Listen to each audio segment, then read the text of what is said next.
Нурджамал Толюбаева – владелец швейного цеха, который работает вот уже 15 лет, начиная с 2004-2005 годов. Сейчас темпы производства снизились, а до пандемии никогда не возникало никаких проблем или затруднений. Работники в год 1-2 раза могли выходить в отпуск, работали беспрерывно. Весной прошлого года они закрылись на 2 месяца и не было никаких продвижений. Пандемия очень негативно повлияла, так как фабрика полностью прекратила свою работу.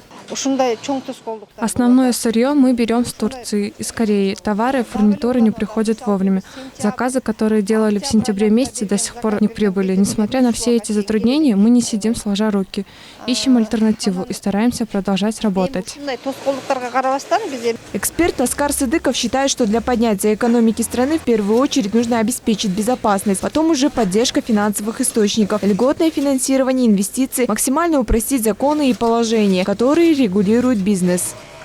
Для деловой активности в первую очередь сейчас нужно обеспечить безопасность, защиту частной собственности, инвестиций, потому что, к сожалению, многие предприниматели не чувствуют себя в безопасности, опасаясь проверок, давления правоохранительных, других органов, криминальных структур и так далее и тому подобное.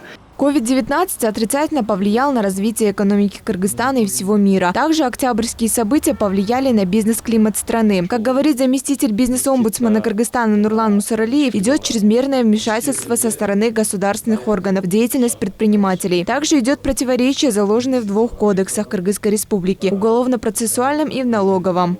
Согласно статье 35 УПК Кыргызской республики, следователь уполномочен требовать от представительных государственных органов проведения каких-либо экспертиз, инвентаризации и других проверочных действий, что противоречит 100-й статье Налогового кодекса, где четко регламентировано, когда налоговая инспекция, служба может проводить внеплановые проверки бизнеса.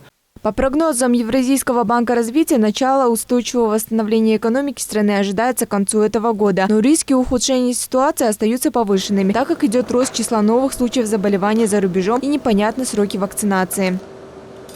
Айджан Аманова, Алтынбек Сакиев, Нью ТВ.